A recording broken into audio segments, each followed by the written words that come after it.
അപ്പം ഞാനിത് മിക്സ് ചെയ്യാൻ പോവാണ്. അതുകൊണ്ട് നല്ല കുറുകിയിരിക്കുന്ന നല്ല ബീഫ് സ്റ്റൂ ആണ്. ഈ ക്രിസ്മസ് കാലത്ത് നിങ്ങളൊന്ന് ട്രൈ ചെയ്ത് നോക്കണം. എല്ലാവർക്കും കൂടി ഡോണ കിച്ചണിലേക്ക് സ്വാഗതം. അപ്പം ഞാൻ ഇന്ന് തയ്യാറാക്കാൻ പോകുന്നത് ബീഫ് സ്റ്റൂ ആണ്. അതിനായിട്ട് കഴുകി വൃത്തിയാക്കി വെച്ചിരിക്കുന്ന 600 ഗ്രാം ബീഫ്, പിന്നെ വേണ്ടിയത് 6 തണ്ട് കറിവേപ്പില, ഈ ഒരു സൈസ് വലിപ്പത്തിൽ ഇഞ്ചി, 5 പച്ചമുളക്, 2 സവോള, ഈ ഒരു വലിപ്പത്തിൽ ഉരുളക്കിഴങ്ങ്, ചെറിയ ക്യാരറ്റ്. തേങ്ങാപ്പാൽ എടുക്കാനായിട്ട് ഒരു തേങ്ങയുടെ മുഴുവൻ ചെരുങ്ങിയ തേങ്ങ മിക്സിയുടെ ജാറിൽ ചേർത്തിട്ടുണ്ട്. അതിലേക്ക് ഞാൻ കുറച്ച് ചൂടുവെള്ളം ഒഴിച്ചു കൊടുത്തിട്ടുണ്ട്. എന്നാൽ മാത്രമേ നന്നായിട്ട് തേങ്ങാപ്പാൽ നമുക്ക് കിട്ടുകയുള്ളൂ. കറി ഉണ്ടാക്കാനായിട്ട് സ്റ്റാർട്ട് ചെയ്യാം. അപ്പം അതിനായിട്ട് നമുക്ക് കുക്കറിനകത്ത് ബീഫ് വേവിക്കാം. 3-4 വട്ടം നന്നായിട്ട് കഴുകിയേക്കുന്ന ബീഫാണിത്.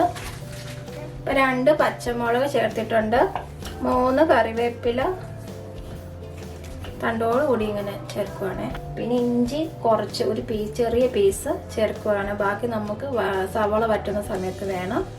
അതിലേക്ക് ഞാൻ കുറച്ച് ഉപ്പ് ചേർക്കുവാണ്. അതിലേക്ക് കുറച്ച് വെള്ളം ഒഴിക്കുകയാണ്. ബീഫിൽ നിന്ന് വെള്ളം ഇറങ്ങും. കുറച്ച് അടച്ച് വെച്ചിട്ട് ഹൈ ഫ്ലെയിമിൽ ഒരു വിസിൽ അടിച്ചിട്ട് ചെറു തീയിൽ 20 മിനിറ്റ് വേവിക്കണം. ഒരു തേങ്ങയുടെ തേങ്ങാപ്പാലാണ് ഞാൻ എടുത്തിരിക്കുന്നത്. ഇത് 1-ാം പാല്, നല്ല കട്ടി തേങ്ങാപ്പാല്. ഇത് 2-ാം പാല്, കട്ടി കുറഞ്ഞ തേങ്ങാപ്പാല്. ഇത് ചെറു ചൂടുവെള്ളത്തിൽ വേണം ഇത് പിരിഞ്ഞെടുക്കാൻ. എന്നാൽ മാത്രമേ നമുക്ക് നല്ലൊരു തേങ്ങാപ്പാല് കിട്ടുകയുള്ളൂ. അതിനുശേഷം നൈസായിട്ടുള്ള തുണിയോ അല്ലെങ്കിൽ നല്ല വൃത്തിയുള്ള തോർത്തോ ഉപയോഗിച്ച് നന്നായിട്ട് പിരിഞ്ഞെടുക്കുക. അപ്പോൾ നല്ല തേങ്ങാപ്പാൽ നിങ്ങൾക്ക് കിട്ടും. അപ്പോൾ ഇതൊരു സൈഡിൽ മാറ്റി വെക്കുക. അപ്പോൾ നമുക്ക് ബീഫ് വെന്തോ നോക്കാം. ഞാൻ ഹൈ ഫ്ലെയിമിൽ ഒരു വിസിൽ അടിച്ചിട്ട് വളരെ ലോ ഫ്ലെയിമിൽ ഒരു 20 മിനിറ്റ് കഴിഞ്ഞപ്പോൾ തീ ഓഫ് ചെയ്തിട്ടുണ്ട്. നമുക്ക് നോക്കാം. അപ്പം നിങ്ങൾ ഒരു ബീഫ് എടുത്തൊന്ന് കടിച്ച് നോക്കുക. അപ്പോൾ അറിയാൻ പറ്റും വെന്തോന്ന്. ഇതിപ്പോൾ നന്നായിട്ട് വെന്തിട്ടുണ്ട്. അപ്പം നമുക്ക് സ്റ്റൂ തയ്യാറാക്കുന്നത് എങ്ങനെ നമുക്ക് നോക്കാം. നമുക്ക് കറി തയ്യാറാക്കി എടുക്കാനായിട്ട് ഒരു കടായി അടുപ്പത്ത് വെച്ച് 2 ടീസ്പൂണോളം വെളിച്ചെണ്ണ ഒഴിച്ചു കൊടുത്തിട്ടുണ്ട്. ഇനി അതിലോട്ട് ഹോൾ സ്പൈസസ് ഞാൻ ഇടാൻ പോവാണ്. അതിന് ഏതൊക്കെ എടുത്തേക്കെന്ന് പറയാം. 2 ബേ ലീവ്സ്, ഈ ഒരു വലിപ്പത്തിൽ കറുവാപ്പട്ട, 12 കുരുമുളക്, 1/4 ടീസ്പൂണോളം പെരുജീരകം, 1 തക്കോളം, 3 ഏലക്ക, 8 ഗ്രാമ്പൂ. എണ്ണ ചൂടായതിനു ശേഷം നമ്മൾ എടുത്തു വെച്ചിരിക്കുന്ന ഹോൾ സ്പൈസസ് ചേർക്കുക. അരിഞ്ഞു വെച്ചിരിക്കുന്ന പച്ചമുളക്, കറിവേപ്പില, ഇഞ്ചി ചേർക്കുവാണ്. സവോള ഇങ്ങനെയായിട്ട് കട്ട് ചെയ്യണം. സവോള സ്ക്വയറായിട്ടാണ് കട്ട് ചെയ്തിരിക്കുന്നത്. നമുക്ക് സവോള ഒന്ന് വഴറ്റാനായിട്ട് ആവശ്യത്തിനുള്ള ഉപ്പ് ചേർക്കുവാണ്. ബീഫിനകത്ത് നമ്മൾ ഉപ്പ് ചേർത്തിട്ടുണ്ട്. അപ്പോൾ ഇതും നമ്മൾ ശ്രദ്ധിച്ച് വേണം ഉപ്പ് ചേർക്കാനായിട്ട്. ഒന്ന് വഴറ്റാൻ മാത്രം. ആവശ്യമുണ്ടെങ്കിൽ നമുക്ക് പിന്നെ ചേർക്കാം. സവോള ഒന്ന് വാടിയിട്ടുണ്ട്, ഇത് മതി. ഇനി നമുക്ക് അരിഞ്ഞു വെച്ചിരിക്കുന്ന ക്യാരറ്റും ഉരുളക്കിഴങ്ങും ചേർക്കുവാണ്. ഈ ഉരുളക്കിഴങ്ങും ക്യാരറ്റൊക്കെ കണ്ടിച്ചിരിക്കുന്ന ഇത് നിങ്ങൾ ശ്രദ്ധിച്ച് ഇങ്ങനെ വേണം കണ്ടിക്കാനായിട്ട്. ഒത്തിരി ചെറുതാകരുത്. ഇനി നമ്മൾ എടുത്തു വെച്ചിരിക്കുന്ന 2-ാം പാല് ചേർക്കാൻ പോവാണ്. ഇനി ഇതൊന്ന് നമുക്ക് അടച്ചു വെക്കാം. നമുക്ക് മൂടി തുറക്കാം. ഉരുളക്കിഴങ്ങ് വെന്തോ നോക്കാം. അത് ഉരുളക്കിഴങ്ങ് ഞാനൊന്ന് ബൗളിലോട്ട് ഇട്ട് നോക്കട്ടെ. ഉരുളക്കിഴങ്ങ് വെന്തിട്ടുണ്ട്. അപ്പോൾ ഞാൻ അതിനകത്തുനിന്ന് കുറച്ച് ഉരുളക്കിഴങ്ങ് മാറ്റുവാണ്. നന്നായിട്ട് ഉടച്ചു കൊടുത്തിട്ട് നമ്മുടെ ആദ്യത്തെ തേങ്ങാപ്പാലിലൂടെ ചേർക്കാനാണ്. അപ്പോൾ ഈ കറിക്ക് നല്ലൊരു ടേസ്റ്റും ഈ കറിക്ക് നല്ലൊരു കുറുകലും ഉണ്ടാകും.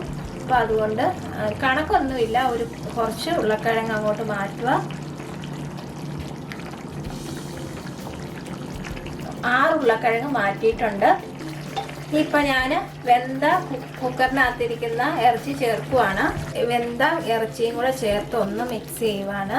ഈ മസാലയെല്ലാം ബീഫിലേക്കൊന്ന് ആകാൻ വേണ്ടിയിട്ട് ഒന്ന് അടച്ചു വെക്കാം. അപ്പം ഞാൻ ബീഫ് ഇട്ടിട്ട് ഒരു 5 മിനിറ്റ് നന്നായിട്ടൊന്ന് തിളപ്പിച്ചു. അപ്പോഴത്തേക്ക് ഈ മസാലയൊക്കെ ഈ ബീഫിലേക്കൊന്ന് യോജിക്കാനാണ്. നമുക്കും വലിയ പണിയൊന്നുമില്ല. ആയിട്ട് തേങ്ങാപ്പാൽ ഞാൻ ഉരുളക്കിഴങ്ങിൽ മിക്സ് ചെയ്തിട്ട് ഒഴിക്കാൻ പോവാണ്. ഉരുളക്കിഴങ്ങ് ഉടച്ചത് 1-ാം തേങ്ങാപ്പാലും കൂടെ മിക്സ് ചെയ്ത് ഒഴിക്കുകയാണ്. ഇത് തിളയ്ക്കാൻ പാടില്ല, ഒന്ന് ചൂടായാൽ മാത്രം മതി. ഇപ്പം ദേ ആവി നന്നായിട്ട് നിങ്ങൾക്ക് വീഡിയോ കാണാൻ നന്നായിട്ടൊന്ന് പൊങ്ങി വരുന്നുണ്ട്. അപ്പോഴത്തേക്ക് തീ ഓഫ് ചെയ്യുകയാണ്. ഇതിലേക്ക് കുറച്ച് കറിവേപ്പില ചേർക്കുന്നു. പിന്നെ നെയ്യ് ചേർക്കാൻ പോവാണ്. 1 ടീസ്പൂണോളം നെയ്യ്. ഇതൊന്ന് അടച്ച് വെക്കാം ഒരു 2-3 മിനിറ്റ്. അതിന് ശേഷം ഒന്ന് ഇളക്കിയാൽ മതി. 5 മിനിറ്റ് ആയിട്ടുണ്ട്. ഞാൻ മൂടി തുറന്നിട്ടുണ്ട്. അപ്പോൾ കണ്ട നെയ്യൊക്കെ നന്നായിട്ട് ഉരുകിയിട്ടുണ്ട്. അപ്പം ഞാനിത് മിക്സ് ചെയ്യാൻ പോവാണ്. അതുകൊണ്ട് നല്ല കുറുകിയിരിക്കുന്ന നല്ല ബീഫ് സ്റ്റൂ ആണ്. ഈ ക്രിസ്മസ് കാലത്ത് നിങ്ങളൊന്ന് ട്രൈ ചെയ്ത് നോക്കണം. തേങ്ങ പിഴിഞ്ഞ തേങ്ങാപ്പാലിൽ ഉണ്ടാക്കുന്നതാണ് ഏറ്റവും നല്ലത്. പൊടിയൊക്കെ യൂസ് ചെയ്യുന്നതിനേക്കാളും നല്ല ടേസ്റ്റ് നമ്മൾ തേങ്ങ പിഴിഞ്ഞെടുക്കുന്ന തേങ്ങാപ്പാലിൽ നിന്നുണ്ട്. നല്ല ടേസ്റ്റാണ്. അപ്പം ഞാൻ രുചിച്ച് നോക്കിയിട്ടുണ്ട്. അപ്പം എല്ലാവരും ട്രൈ ചെയ്ത് നോക്കിയിട്ട് ഡോണ കിച്ചണിലെ കമൻറ്റ് ബോക്സിൽ അഭിപ്രായം പറയാൻ മറക്കരുത്. അപ്പം നിങ്ങൾക്ക് എല്ലാവർക്കും ക്രിസ്മസ് ദിനാശംസകൾ. അപ്പം നല്ല റെസിപ്പി ആയിട്ട് വരുന്നത് വരെ നന്ദി, നമസ്കാരം, താങ്ക് യു. ഇതിൻ്റെ ടേസ്റ്റ് എന്ന് പറയുന്നത് തേങ്ങാപ്പാൽ തരിതരിയായിട്ട് ഇല്ലാതെ എടുക്കുന്നതാണ്. പിന്നെ നന്നായിട്ട് ബീഫ് വേവുക. പിന്നെ ഉരുളക്കിഴങ്ങ് നിങ്ങൾ ഇതിനകത്തൊന്ന് പൊടിച്ച് ചേർക്കുക. പിന്നെ നമ്മൾ ഇതിനകത്ത് വലിയ സ്പൈസസ് ഒത്തിരി മസാല ഒന്നും ചേർത്തിട്ടില്ല.